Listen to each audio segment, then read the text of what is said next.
Welcome to the Making of a Nation, American History in VOA Special English. A new leader stood before the American people on March 4th, 1913. He was Woodrow Wilson, the 28th President of the United States. Wilson belonged to the Democratic Party. He was progressive in his belief that government should take an active part in efforts for social reforms. This week in our series, Kay Gallant and Harry Monroe begin the story of Wilson's presidency.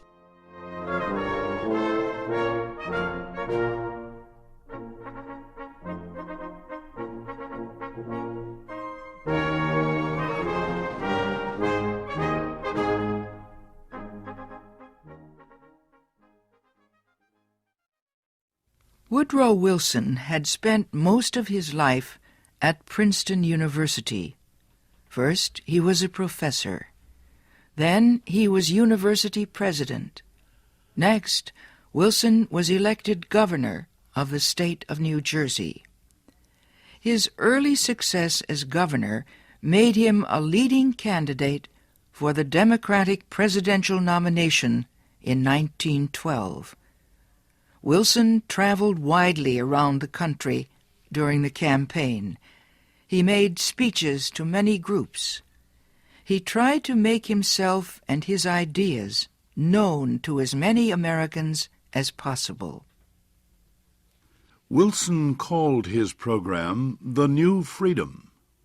One of his campaign promises was to fight for better conditions for America's small business owners. Such proposals helped him win the Democratic nomination for president. Then he defeated President William Howard Taft and former President Theodore Roosevelt in the election. Woodrow Wilson, the former president of a university, had become the president of a nation. The largest crowd in Washington, D.C.'s history welcomed Wilson outside the Capitol building on the day of his inauguration. He called on the American people to join him in making the country a better place. "Our duty," Wilson said, "is to correct the evil without hurting the good. I call all honest men, all patriotic, all forward-looking men to my side."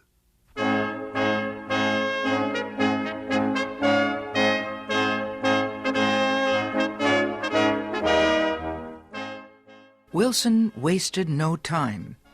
He immediately called a special session of Congress to act on Democratic campaign promises to reduce import taxes or tariffs. Wilson felt strongly about the need to reform these taxes. He broke tradition by leaving the White House to appear before Congress in person to appeal for his tariff proposals. Many members of Congress opposed Wilson's plans, but the new president used the results of a Senate investigation to win the fight. The investigation showed that a number of senators owned